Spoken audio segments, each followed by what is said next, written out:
There's a tree I planted at the edge of the yard on my birthday a few years ago, a small Jane magnolia bred for beauty and pleasure, and it has given me both.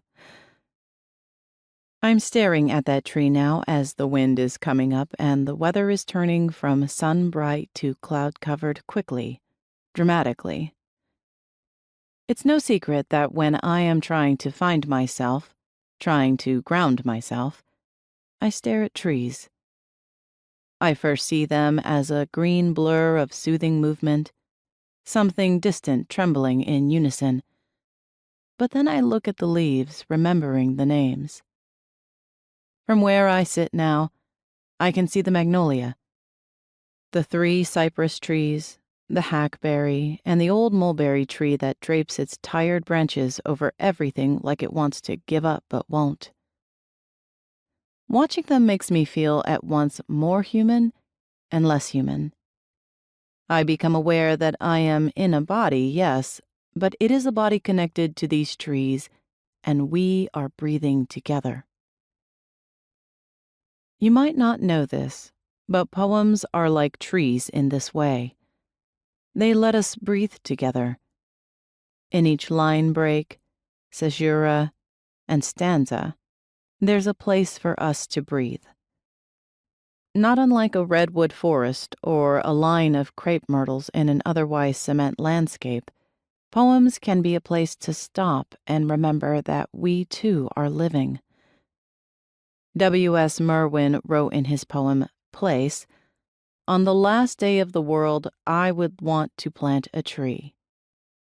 I think I would add that I would also like to write a poem. Maybe I'd even write a poem about a tree? When I was first asked what I wanted to create for a national poetry project during my tenure as the 24th Poet Laureate of the United States, I remember staring out the window of my office in the Library of Congress thinking, I just want us all to write poems and save the planet. I might have even said just that. And, of course, that seemed impossible. A poem can seem so small, so minor, so invisible, especially when up against the daily crisis and catastrophes that our planet is facing. And that's not to mention the hardships that we each face both publicly and privately. How can a poem make a difference? How can a tree make a difference? Perhaps the answer to those questions is that poetry and nature have a way of simply reminding us that we are not alone. The Kentucky writer Bell Hooks once wrote, "Rarely, if ever, are any of us healed in isolation. Healing is an act of communion."